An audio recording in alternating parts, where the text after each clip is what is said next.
Hello, everyone, and welcome to another episode of the Canadian Issues Podcast.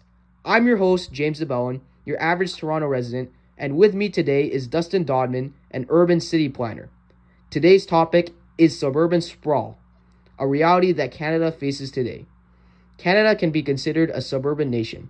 First of all, Dustin, what is suburban sprawl? Well, suburban sprawl is controlled, low-density housing development. It separates residential and commercial areas. Half of Canada's 81% urban population lives in suburban areas. Suburban sprawl, however, has shown to be a very problematic issue in Canada. This has been the case since after the Second World War, but the impact is particularly evident now. How is it an issue? Well, suburban sprawl in Canada presents many issues. The first one is it forces its residents to rely on automobiles, also known as automobile dependency. With many people using cars and other automobiles to get around, roads and highways quickly become congested with traffic. And this is inconvenient, especially if you're trying to get to work or to school on time.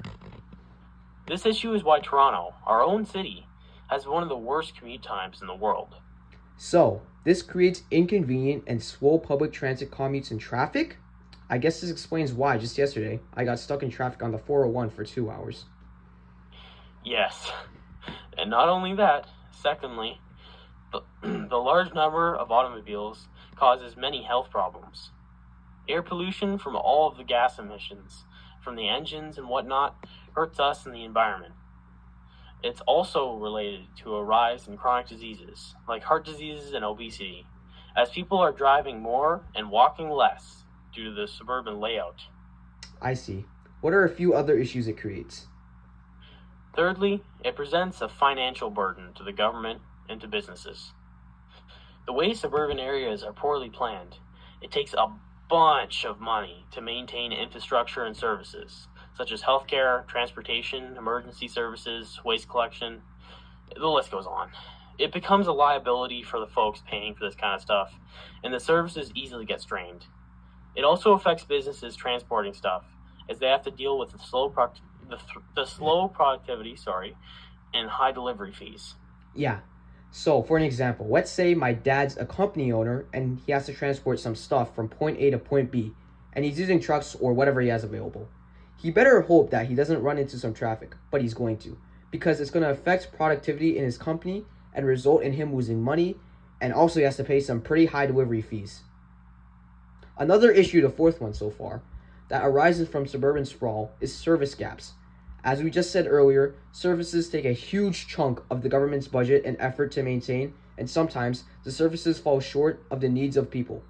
As a result, some suburban areas in Canadian cities face longer times in receiving services, which is inconvenient if you're a resident there. And the fifth and final issue with this is that it harms our environment. You see, the environment isn't only just harmed from the toxic fumes produced by the cars people in suburban areas are so reliant on. Suburban sprawl, occurring on the outskirts of cities, cut into forests and farmland surrounding the city. This reduces the number of greenery in and around the city. Yes, all of these issues. But this begs the question, why is this happening? The whole suburban sprawl thing is happening because poor post-World War II planning allowed suburbia to occur. Old government policies favored suburbia. High market demand for properties in suburban areas and highway planning in the late 20th century promoted suburban sprawl.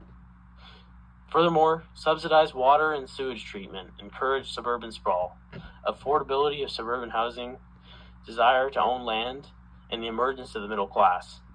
It's difficult to solve because of the old, poor urban planning being set in stone, reliance on automobiles, complex and challenging policies to implement for solutions, and the government's fear of possible public backlash from any solutions implemented.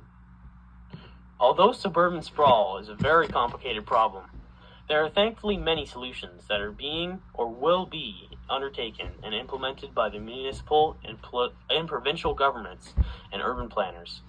First of all, as traffic congestion from automobile dependency is a major issue from suburban sprawl, many cities across our country are now working on and expanding on their public transit systems. People are now encouraged to take public transit over their cars, as it would greatly reduce traffic congestion and tackle the health issues mentioned before. This now takes us to our sponsor of the day, the TTC. As traffic is a huge issue in our city of Toronto, we encourage you, my Torontonian friends, to take the initiative and take the TTC instead of your cars to work and school. Do your part in the fight against the suburban sprawl problem and take the TTC. Back to the podcast. Well, second of all, some cities like Toronto are planning to implement a green belt around their cities. This is implemented with the goal of reducing outward suburban sprawl. There's also been a step towards carbon pricing, which charges you on how much gas emissions you produce. This discourages people from using their cars and personal vehicles, which helps fight the traffic issue, and it helps promote a sustainable environment.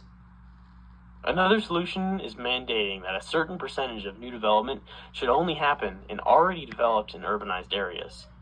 This solution, implemented by cities like Toronto, whose percentage is 40%, ensures that new suburban development does not encroach on green areas. Furthermore, the installment of mixed-density areas, legislative reforms, reforms on urban planning, and improving walkability are all solutions that have shown improvement towards the suburban sprawl issue. Overall, suburban sprawl is a complicated issue affecting many cities in Canada today. The roots of the issues stem from poor planning in the past and decisions in the present. Yet, through hard work, effort, and careful planning, we can overcome this issue. This concludes our podcast for today. Thank you everyone for listening in. And thank you to our urban planner Dustin Dodman for joining us today. I'm your host, James DeBellin, signing off.